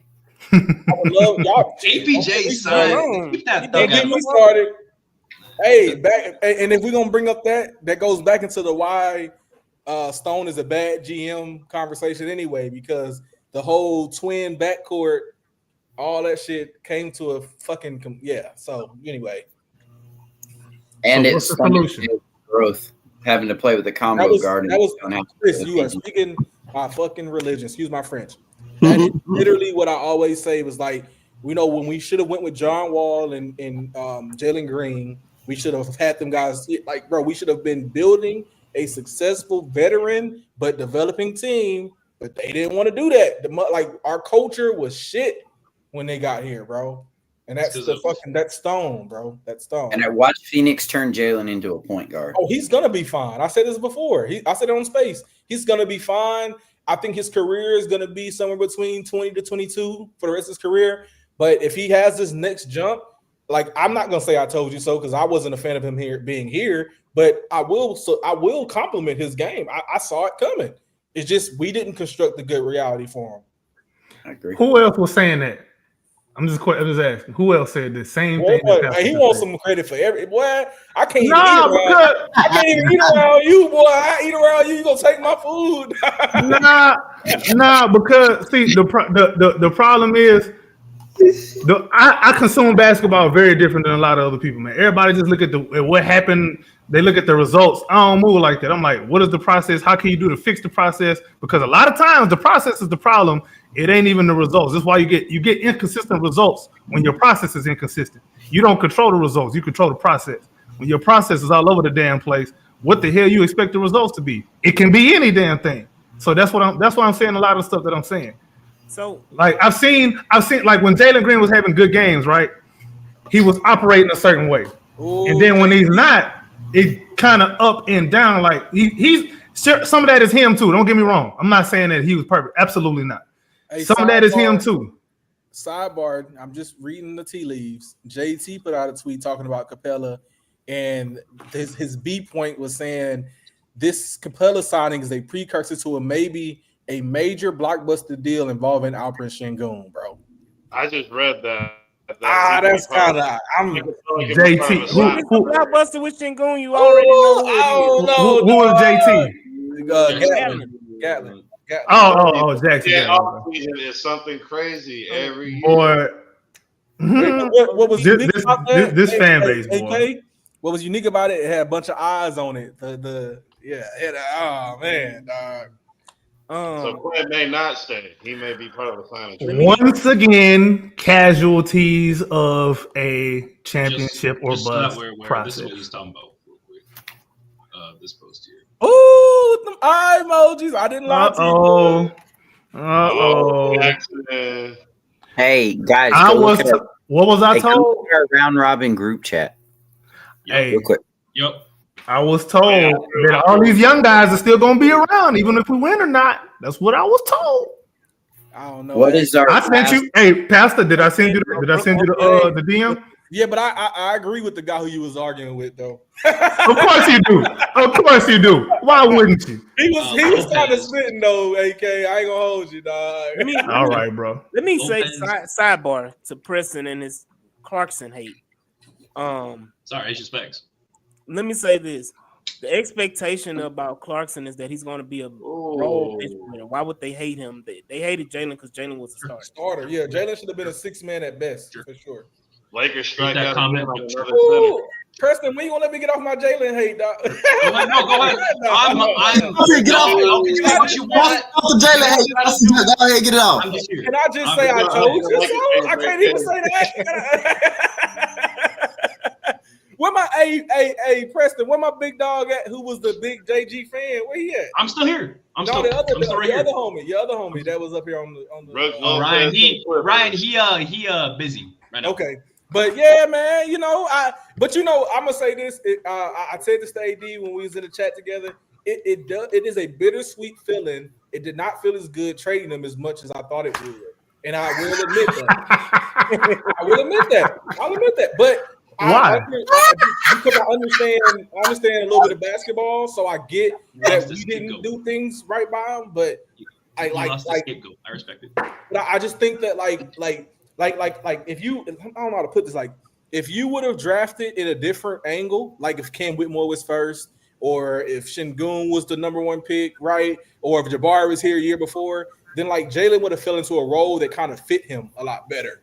But because he was the first person we drafted, we had to put a lot of eggs into seeing his success pan out, and I mean, it just was never there, So I kept telling y'all this shit, My only question though is, can you honestly, with a straight face, tell yourself that they really, not that he didn't get the opportunities, but did he get the right opportunities? Because in what you're just saying, he got opportunities, but it wasn't the right ones. Yeah, because he wasn't in position. We said that earlier. I agree. I think that the functionality of the team was not conducive for his success. That's one part, right? We can talk about that. But also keep in mind that a lot of it does still fall on him because he did not have John Wall, and they kind of told John Wall go home, and they didn't build veterans around him because they really should have had vets for both him and Şengün, right? Hell yeah. When we went for the tank, when both Şengün and Jalen would have benefited from having good vets, quality vets that know how to win and compete. But then when you talk about the opportunities that Jalen had, he was not a good spot 3-point shooter. He was not a good finisher at the rim. So when he got those opportunities, it was like, damn, you're just behind. You're just right. Like if you could just figure it out, you know what I mean? And he just would not take those next steps. And this playoff series or this season really like encapsulate all that. Like, right. You saw a guy who was inefficient, 20 points per game, and then could not win in winning time. We saw this coming. It's water under the bridge now, but yeah. For sure. I'm with you. I'm with you. I ain't gonna care. Matter of fact, Jalen is my first child, bro. I love Jalen. Just not on this team. EO stepchild. That's what it is. I love Jalen. So we can still duck the tax with this Clint Capella deal. We just have to guarantee $3.5 million of Landale's deal or ship out Cam Whitmore. Okay, well, it's gonna be Landale, no question, and then the Whitmore. I agree. The Whitmore, but it would have to involve a sign and trade type of situation. Okay, neither to whatever. Yeah. Hey, Chris, I want to let you know I really do appreciate the work you do. on the net, man, for sure. Thank you, man. I'm glad it helps. Wow, this has been a great little bit here. It feels like it's the PG and AK show right now. We all just looking. My apologies. I didn't mean to. No, but I like it. I like it. They got good discourse. Hey, I love it. I They love got it. good I discourse. love Yeah, I like enjoying it. this. It's good. It's good energy. It's good I was just surprised it took PG that long to get that Jalen takeoff. As soon as I saw him, I thought, oh yeah, here it come. He's gonna wait. First moment he get. But like I'm telling you, Chris, it's not like the hate is there, but it's not as bad as like I show on Twitter. Like Twitter is just like, it amplifies it. I'm sorry. So it's like, well, I think when you get into debating, I think a lot of times it would get ramped up when you were debating. Like you would talk to somebody, and then as they would debate you, you would get further and further away from. Because everybody on Twitter argues to be right. They can't just state their point and leave Chris, it at that. you're in the playback and stuff too, right? You've been in there, right? And stuff. Yeah. So I was like, we've been in there in chat before. Yeah, absolutely. And I saw it. I mean, you were right. A lot of it, you were one of the ones that I didn't want to have to argue with without the Jalen stuff. But my thing with the Jalen thing is that it was always a projection, right? Like it was always something that we were going to have to wait and see. And so I didn't want to have to argue my point on a wait and see. And then after he left, it to me right now, it's still in the same position, right? He's still a wait and see player. Like he's still projected. And what we all believe, and if you talk to 90% of these people, they say the same thing you're saying, that he is a good player. He's going to be a good player. He just wasn't for us, right? And I just think he was so polarizing that, that it had kind of reached that threshold of like being able to come back from it, right? Like you either going to have to be super have to say you were completely wrong, or just kind of say, hey, look, that was kind of what I was saying the whole time is what we ended up figuring out, like you just.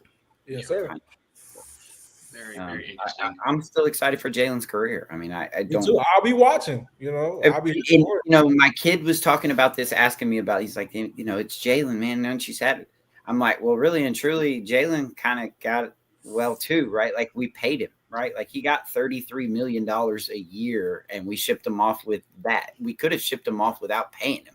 That would have been so much worse for him. Fight for himself out there. Yeah, that'd have been crazy. Right now, if he would have been traded out and at the $12 million and trying to make his number in a restricted year, it would have been just very difficult for him, especially, if the restricted offers don't come in, right? So I'm happy the way it worked out, right? Like we were able to get KD. Jalen can say he was traded for Kevin Durant, right? Like that's worst. Is that what he's saying? He got traded for KD. That's what he said in that video with Dre. So there's this relative. I think that he's on that Zach LaVine career path as far as like just how that pans off. Not as far as like stats and success. He may reach that point, and I'm not trying to be disrespectful to the guy, okay? But I'm saying that I don't know I don't remember what the Timberwolves got back for trading out Zach LaVine, but I feel like we even outdid that particular trade. You know what I mean? And getting KD back, right? So I mean, if he goes down that route, like you said, he got traded for a good player. He's on a team that I think he will be able to learn from a guy who happened to go through the same situation that he was in Houston, right? Like Booker's first 4 or 5 years were not good. Though he was successful as a scorer, he was not a winner. So he's going to go down there. He's going to have opportunity to play. And rather he's traded at the deadline or moved on somewhere else, like he will find a way to be a better player. And I think that is I told you earlier, 20 to 22 points per game. And maybe more, he may be even better than that. I'd argue that he traded us for 50 one time, maybe 70. Watch. If you could get him to learn from Booker and trade Booker for a haul, then you've rebuilt pretty much Booker. Right, exactly. And I think that they can bet on that. Man, that's a fucking great point, Chris. If you get any, like 80% of Booker, you know what I mean, from scoring from him, you can then flip Booker for something else, and it makes sense, though. You know what I mean? Even if it's back to Houston. You know what I mean? If you want to get us, we'll take it. But you get your pick back. Yeah, but that is something that I agree thoroughly. Yeah, I agree thoroughly. I know the tea leaves are there, and we probably can save the topic for another episode next week. But what does a realistic Giannis trade look like for the Houston? It starts with Şengün. I know that, but what else would you have to give up player wise? Shingun, Cam, and Reed. Yep. Okay. That's the basis. You know. And Do then you think they ask for Tari, and do you give it? they're gonna ask for it. You don't have to give it. They're gonna ask for either. Well, you can't trade Jabari now, but they're gonna ask for it for sure. So who starts at center Think of for? something. Well, the unique thing about it is that you can play Giannis at center in an Ime defense, but you don't have to always do it. So the starting five is going to be either Steven or Clint, but the rotation is going to end up being KD and Giannis playing at 4 and 5. You know what I mean? Yeah. Just like that, casualties have been Man, can behave. And guess what, AK? If we Now come, we really if we want come out of this with 2 or 3 championships, I'm not gonna be mad. That's what the hell I No, want. you don't get to have it both ways. What am I having? I want. bro. What have I been saying? I want this damn ring. I want to take my nieces and nephews to the damn parade before they get too old. Jalen. Preston, you want to fly I ain't say I don't say don't do that, bro. That boy Don't hedging even do right that. now, bro. That boy hedging right now. That's all. He want to be right so bad. What I'm hedging on? Okay, hold on. What I'm hedging on? Hashtag. Yeah, you know, you heard What what he said. Let me know what I'm hedging on. You can't say it's a casualty if we got a MVP, fam. Like that's just See you doing the same thing that these dudes on Twitter be doing. I'm presenting the information. It's both sides. The good part, we got KD. This is the risk. The risk is you may have to give up some other stuff if you're not winning the way you need to win. That's the only thing I'm doing. But y'all looking at it one way or the other because y'all used to doing that arguing thing. Well, I gotta be right. All right, be right. You right then. I'm hedging. I'm hedging. I'm hedging. You doing exactly what he's saying. I'm presenting the information. You're your bet to always say I'm gonna be right on anything. No, I'm presenting the damn information. What did I say that was incorrect? Okay, let's just slow down for a second. I just want you to know you started off by saying the casualties would be if we don't win the championship. Yeah, if we don't win, these dudes will be gone. Now you're saying that because we're in win now mode, right? We're gonna trade for Giannis, and that would be a casualty. No, that's not what I'm saying. Maybe I'm presenting it wrong. That's not what I'm saying. Okay. My thing has always been after year one, because everybody is saying that we're gonna all the assets we have today, we will still have next year, the year after, and the year after. That's not realistic if you don't win in year one. That's what I've been saying. That's the whole point. Now, I don't even think that in the Giannis thing, I don't even think that's something that they would want to do immediately in this year one with KD. I don't even know if they would want to do that. The parity of the league lends itself for the Rockets to just go in and win a championship this year. Like the parity of the league, it's been a different champion for like the last 7-8 years. And that's cool. That's cool. But don't misunderstand me. I am talking about after year one. I'm not talking about whatever they do in the year one is what they're gonna do. If they decide they want to go all in, you're talking about a Giannis trade now. You're talking about a Giannis trade right now.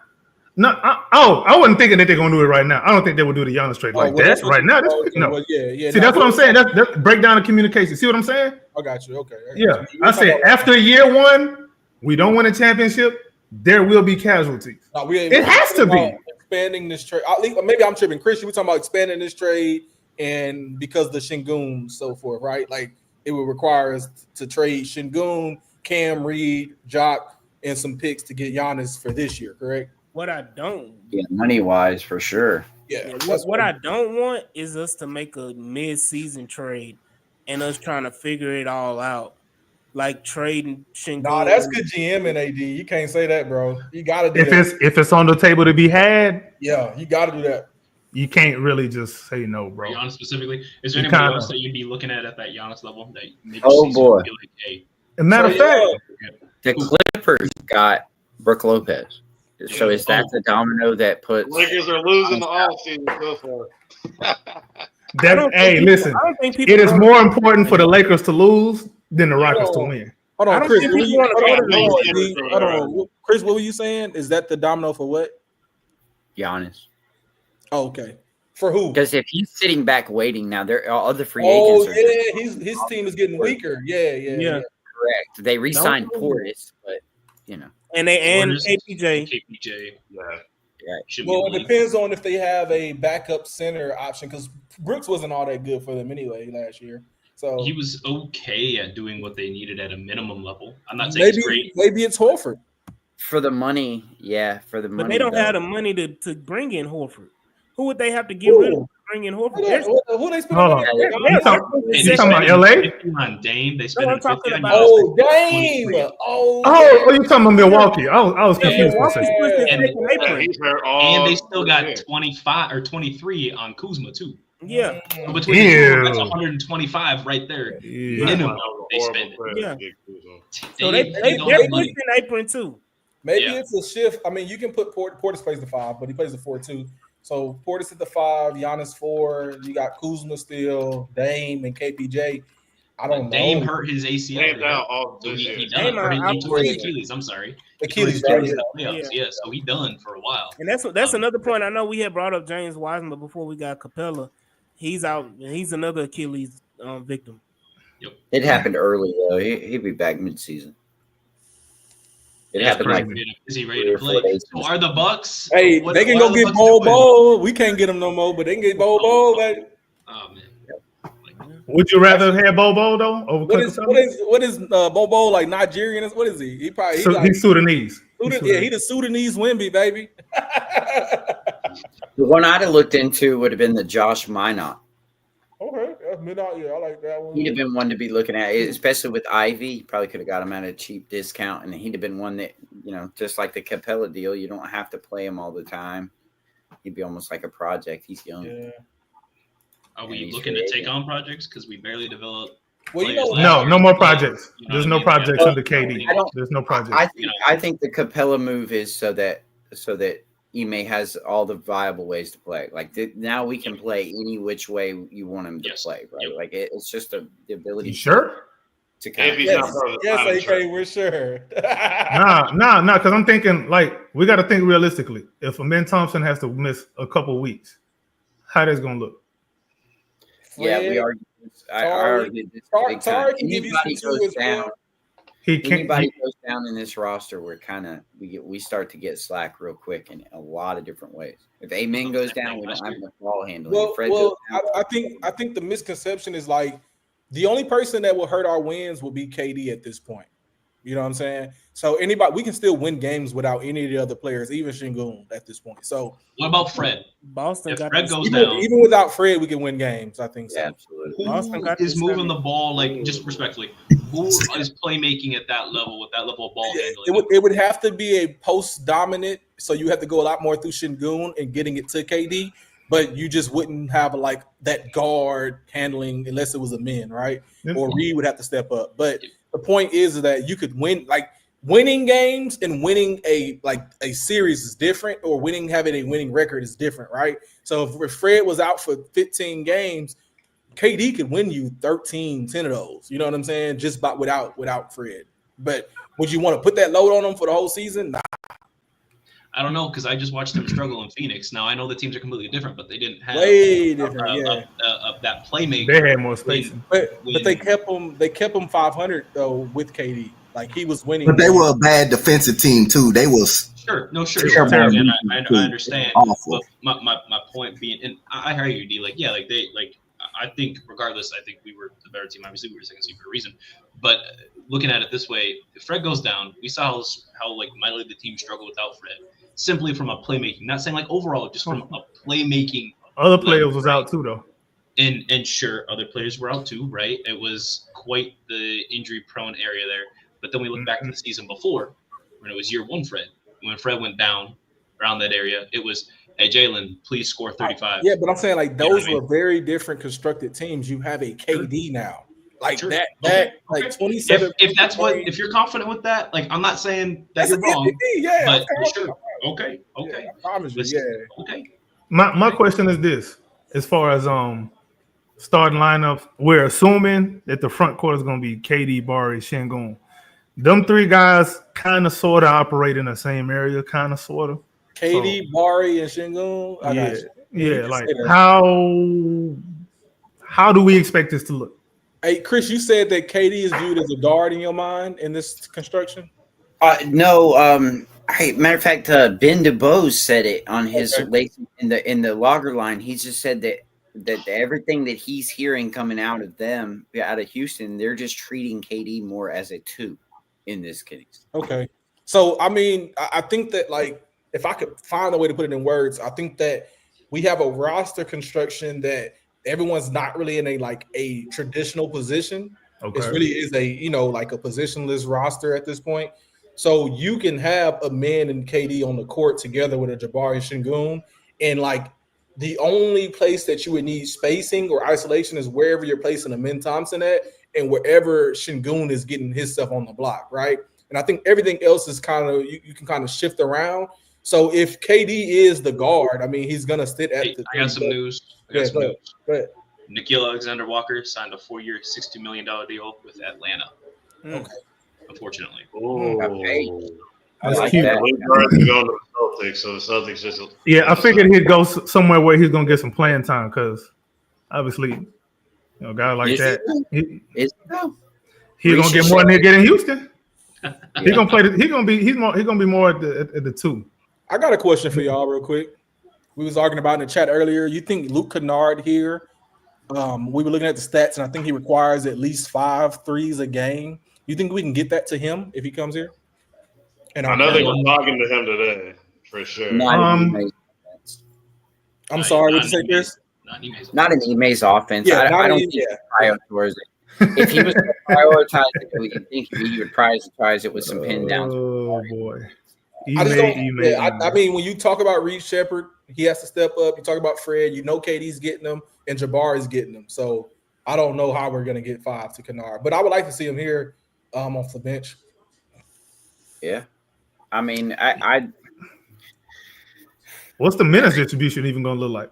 That's what I'm saying. It's not gonna be pretty. that front court crowded, boy, because Amin Thompson gonna be in the front court sometimes too. Yeah. That front court is gonna be a beast. Let me say this. We looked at how the OKC minutes were distributed during the season. Could the Rockets kind of play that same kind of role where they play a lot of these guys get valuable minutes during the season because you're going to be winning a lot more games and bigger margins. I'm not banking on the margin shit though. Somebody said that earlier. I don't think we're going to win by large margins. You don't think we're blowing dudes out? out? I think the parity of the league is going to be lopsided because I think there are going to be a lot more teams trying to tank and figure it out rather than trying to win because of all the injuries. I look at Milwaukee. I think Cal said they're going to start slow. Milwaukee could be a point where Milwaukee's going to say, you know what, let's just shut it down and F it, and we'll figure it out later. And let's trade Giannis or something else or whatever. Then I think specifically the Eastern Conference, dealing with all the injuries that the Eastern Conference has had between Boston, between Indiana, and Milwaukee, you're going to see a lot of the Eastern Conference teams that are very, very beatable. It's going to be lopsided as far as parity. The competition is going to be in the Western Conference, and I think. Go ahead. Go ahead. I'm sorry. My bad. I'm interrupting you. Go ahead. No, I'm just saying. I think you have teams like the Sacramento, like the bottom of the Western Conference is going to be bad anyway. Like I think the Lakers with Sacramento in that sense. That's crazy. Yeah, I mean Sacramento is going to be a bad team. No, they're not going to be good. What's new? I mean, yeah. Well, Phoenix is going to be a bad team. I think that Probably. Again, a lot of it is always going to be performance based, and I mean, I reside to that, philosophy in general. So when you look at it, we're going to start the season with the ideology first, kind of like what we did Reed Shepherd to start this season. You're going to see a lot of minutes go to guys that they believe in first, and then after that, depending on how they perform, you're going to see a lot of minutes shift to veterans, which Ime loves the most, right? It's like, I'm going to play veterans more. Now, minutes hold more weight than like saying we're going to put a guy in because we're up by 10 or up by 15 or more. But I think that back-to-backs, we said it earlier, back-to-backs, rest days, like Fred's going to get rest days, Katie's going to get rest days and so forth. And, Steven Adams is going to get them. So you will see a lot more of those strategic kind of like, this guy's getting the day off, et cetera, et cetera. So I think that will play more into effect. What's up, Chris? Hello, sir. I agree with you.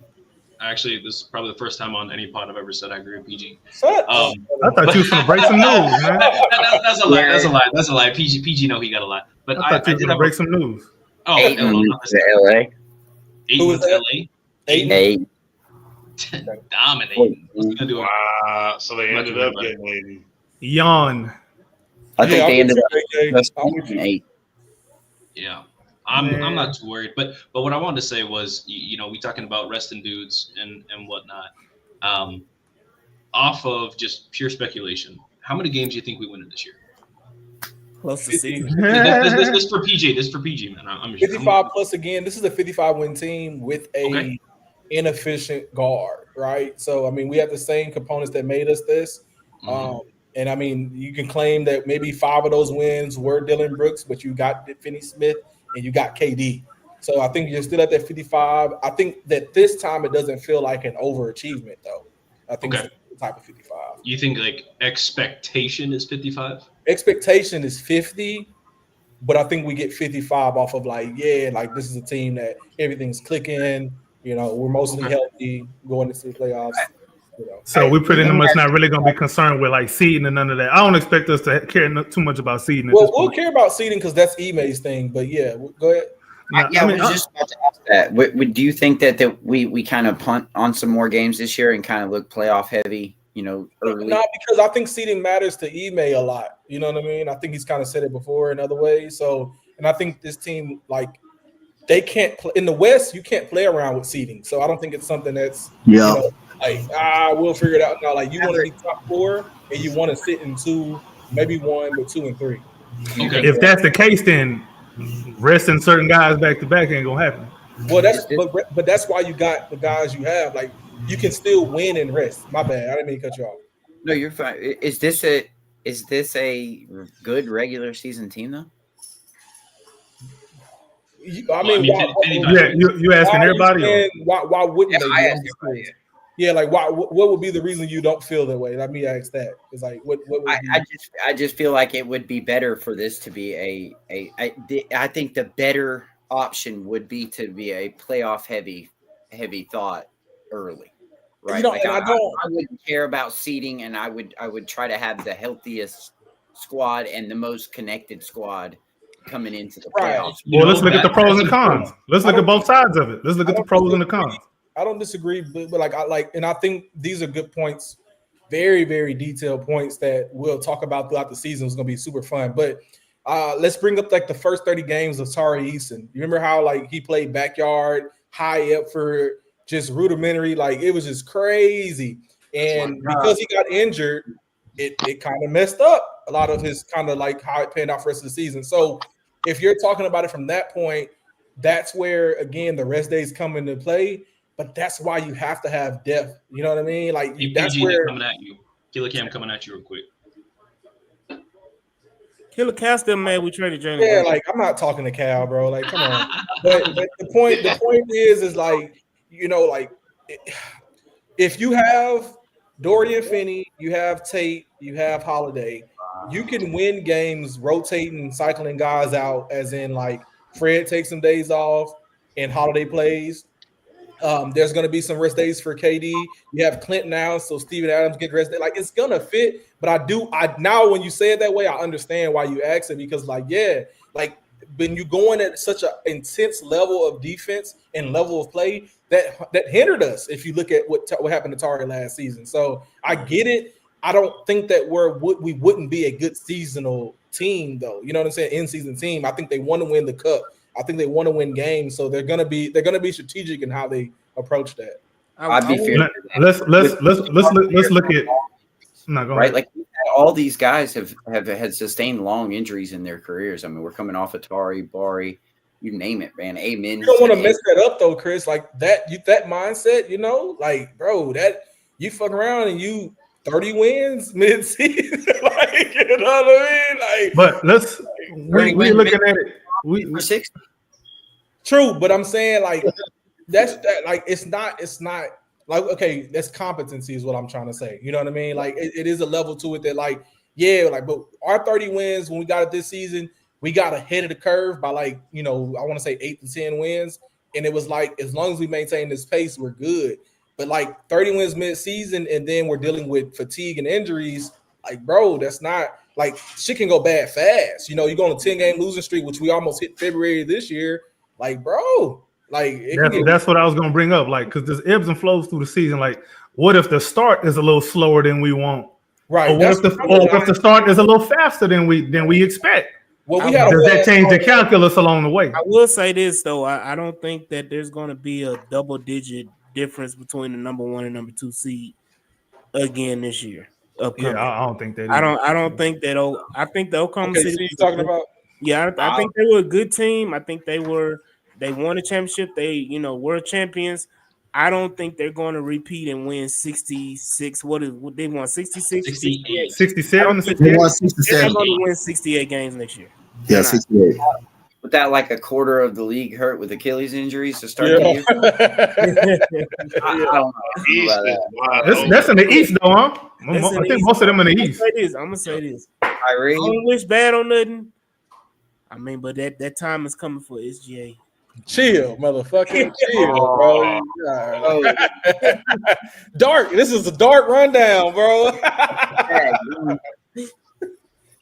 I mean, hey, to be fair, OKC dealt with injuries too. Like, that's not like remove that from the equation. This is a good year for them and how they won. Like, they won with a injured Chet, and Caruso was hurt for a little bit too. Yeah, and Caruso, right? So I don't want to like remove that from their legacy as well. Though it's still F them guys. I think injuries are part of the game, so it's gonna happen. And I think we're building a roster that can kind of mitigate a lot of those injuries at this current, and win in different ways. Like and win in OKC. different ways. Yeah. The Walker, So let's talk about the different ways. the Nikhil Alexander Walker trade was a signing trade. Who they get? Or just picks or something? Second round Yeah, they picks. sent second round picks. in cash. Second round picks and cash. Yeah. What a steal for the Hog. So we're gonna talk about these different ways to win, and we're gonna say that for another episode. Tyus Jones is with the Magic. Really? Not the Knicks? That was crazy. I don't like that for Tyus. though. 1 year, $7 million. Damn. Still ain't got his money. Still ain't got his money. AK, He's a to answer your Schroeder now, question- ain't he? So, Didn't yeah, I'll answer it too, whenever you go. Yeah, well, I was actually getting ready to end it here at 7:20. I think maybe some of us are tired. I'm not gonna name names, aka me, but some of us we got bigger and better things to do. Hey. But Shout out to the 520 in the chat. I mean, watching live, man. Hey. PG, you want to get that off real quick, and then I feel like I this would be a just say good that spot. I would just say that a lot of the markups will be it will be easy as long as KD gives you that 27. I think that a lot of what you will see as far as variances is how much Amin Thompson gives you in his role, whether that's 20, 18, 15, whatever it may be. And I think Jabari made promises too in saying that he can give you a different look this season. So I think when you talk about a wing heavy lineup, Tari, Jabari, Finney Smith, and the way that Ime likes to play basketball, I think will put a lot of pressure on teams. But as far as scoring is concerned, you're gonna have to rely on Fred. You're gonna have to rely on Amin, Şengün, and Kevin Durant to give you that. And I think again, this is a new level. Now that you have the MVP, a new level of you, but always us. You know what I mean? Could be you, could be you. That was a Dylan Brooks slogan. That was all for him and him alone. For sure. But the point is, like, we now have one guy who makes up a lot of what you're missing in Dylan Brooks and Jalen Green. So yeah, it's not just the way that we can attack other teams. It's like they would have to just live with Fred going off and hope that like they can isolate that part of the game. But the problem is that because Şengün is so dominant in his role and because Kevin Durant is so dominant in his role, most nights should be easier for us. Just off of that alone, you know what I mean? And then everything else just falls in place. Interesting. Good way to end it off, boys. I appreciate all 521 of you live viewers right now. And all 520 of you, why are you not subscribed to the YouTube channel at H-Town Rundown? Y'all goofy talking in the chat. Got a lot to say, talking a lot of shit to a lot of us here right now, especially in my DMs right now. Y'all need to calm down. No follow. Go follow the account. We had 678 viewers or 678 subscribers on the YouTube channel. Check that out. Appreciate everyone jumping on here. PG, man, a blast to have you on, honestly. It's always good to have this kind of. Where can we find you, man? You can always find me on X at Earl of God, always talking a bunch of shit and smack combined. I enjoy being here with you guys every time I come through. I also oftentimes with Clutch on playback, watching the games live. I'll be with AD watching them live this year as well. But just check me out. Get in touch with me anytime. always ready to talk shit and shoot back. So Yeah, if you aiming the gun, be ready for another one aiming the back. The show. Shout out Ja. AD, man. Appreciate you jumping on, man. It's always good to have the actual man of the hour here. Where can we find you, brother? Right here at the H-Town Rundown, man. Just go ahead and follow the H-Town Rundown. Do what you do. Yes, sir. Yes, sir. AP, Rockets Round Robin member, man. Thank you for jumping on. Where can we find you, my man? Man, you can find me on X at Rocket King AP, Round Robin, Instagram, Facebook. Man, what a crazy day one of the offseason. Yes, sir. Yes, sir. Good to have you, man. Clip, appreciate you jumping on. Rockets Round Robin member. Where can I find you, sir? Man, if you don't know where to find me already, what's wrong with you?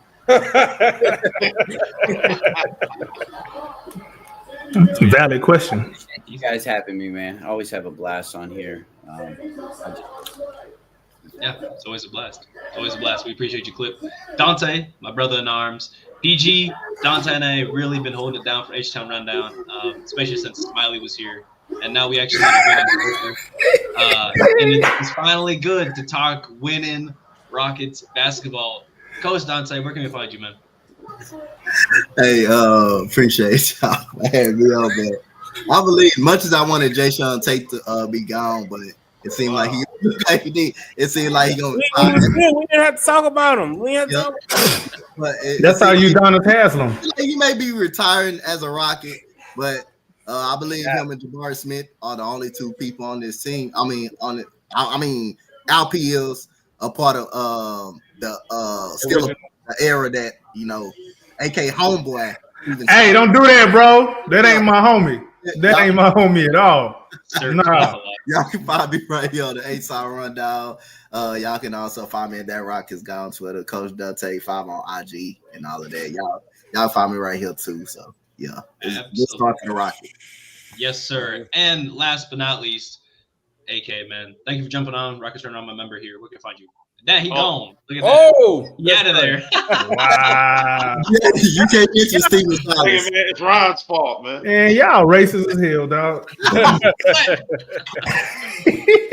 Where can we find you, sir, AK? You can find me on Twitter /X at AKinfinity_VVS, also on YouTube at the Rockets Propaganda channel and the Rockets Round Robin channel. Theories will be tested and proof of concept is on the way. Let's get this chip. I need to take my little nieces and nephews to a parade. That's all I want. I ain't asking too much. Yes, sir. Yeah. Thank you guys for watching. Thank you guys for listening to another weekly episode of the H-Town Rundown, Houston Rockets basketball podcast. Be sure to follow the H-Town Rundown at the H-Town Rundown on X, YouTube, as well as Instagram. Check it all out. And we got a website, man. We got the website, baby. We do articles, man. We just broke the KD news. We got another article coming about DFS here soon, so check it out. Be ready, be ready. But with that, I bid you adieu.